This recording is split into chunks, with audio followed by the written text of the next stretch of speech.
Ինչի իմի եկավ։ Գործընթացը գլուխ եկավ, իմի բերեցիք,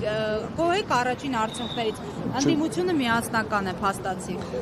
Մենք ունենք այսօր քաղաքական հայտարարության մակարդակում, որ Հայաստան խմբակցությունը հայտարարեց, որ միանում է նախաձեռնությանը, դա իհարկե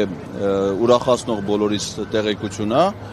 բայց հայտարարությունը, չգիտեմ ինչի արեց ոչ թե խմբակցության ղեկավարը կամ քարտուղարը, այլ падգամավոր Իշխան Սաղաթելյանը, իսկ ազգային ժողովի կանոնակարգով խմբակցության անունից հայտարարություններ անելու իրավունք ունեն միայն խմբակցության ղեկավարը եւ քարտուղարը։ Ես չգիտեմ թե ինչի էր ընտրվել այդ ձևաչափը, բայց այնուամենայնիվ բովանդակային իմաստով մենք պիտի ընդունենք, որ իրենք հայտնեցին պատրանդեղ նաև մեկ այլ իրավական խնդիր եկա, որից ես հասկացա, պարոն Սաղաթելյանը ցույց տվեց այն 28 падգամավորների ցանկը, որոնք դեռ վաղուց էին ստորագրել։ Նրանց մեջ կա արդեն падգամավոր Արեգնազ Մանուկյան, որ նրա լիազորությունները դադարեցվել են, այսինքն ենթադրվում է, սա ակնկալում եմ, որ ոչ թե խորհրդանշական իմաստով այդ ցուցակը հանձնելը կարծեմ խորհուրդ ուներ, բայց ֆունկցիոնալն էլ տեղի կունենա, այսինքն Հայաստան խմբակցության բոլոր падգամավորները կմիանան իրական նախաձեռնության ձևաթղթին եւ գործընթացը առաջ կգնա։ Մի բան, որ ինձ անկեղծ ասած այդքան այտենց դուր չեկավ, դա այն էր, որ այդ Իշխան Սաղաթելյանի ելույթից հետո Հայաստան խմբակցության падգամավորները դուրս եկան նիստերի դահլիճից, լսումներից, եւ այնպես տպավորություններ, որ ահա մենք ձեզ տալիս ենք մեր ստորագրությունների ցուցակը եւ հեռանում։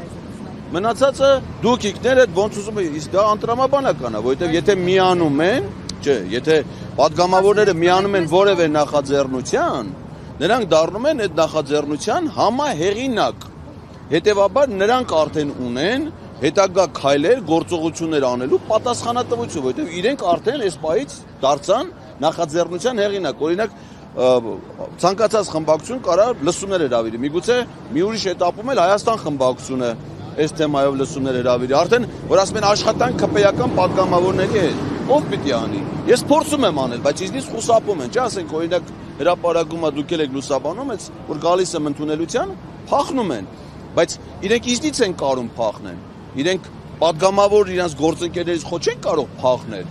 Այսինքն այդ քննարկումները պետք է հիմա տեղափոխվի ֆունկցիոնալ դաշտ, նաև այլ խմբակցության ԿՊ-ի, որպեսզի նրանք ուրեմն քվեարկեն այս նախաձեռնության օգտին եւ այդ իմաստով Հայաստան խմբակցությունը վերջերս արձանագրել է մի շատ մեծ հաջողություն։ Դաշնակցական Արան Նռանյանը ԿՊ-ի կողմ ձայներով ընտրվել է հանրային ծառայությունների կարգավորող հանձնաժողովի անդամ։ Նշանակում է հնարավոր է դեպք, երբ որ ԿՊ-ի падգամավորները քվեարկում են դաշնակցականների կամ իրենց նախաձեռնության օգտին, դեպ նախաձեռնությունը պատկանում էր Հայաստան խմբակցությանը։ Այսինքն ես ակնկալում եմ, իհարկե ուրախալի էր այն ինչ որ հիմա մենք տեսանք, այդ իմաստով հաջողություն էր, կարելի է համարել այս լսումների հաջողությունը, որը պետք է լինի շարունակական, այսինքն անցնում ենք հաջորդ этаպին, որովհետև ի վերջո մեր նպատակը ֆունկցիոնալ որոշում ունենալն է, իսկ դրա համար պետք է առնվազն 54 կողմ ձայն։ Բայց պարոն Ղազարյան, ես ինչքան հիշում եմ, դե բառացի չեմ կարող այս բանին մեջ բերել, բայց եւ Էդվարդ Շարմազանովը եւ մի շարք անդամներ հանրապետականներից հայտարարում էին, որ միացեք ձեր ստորագրությունները դրեք, մնացածի հետ գործ չունեք եւ եթե գործընթացը տապալվի, մեր հեղինակությունն է լինելու հարվածի տակ եւ մեր վարկն է լինելու հարվածի տակ։ Ես չգիտեմ ով ինչ հայտարարություն արել, ես ասենք չեմ կարող պարոն Շարմազանովի տեսակետները մեկնաբանել։ Ես գիտեմ ինչ է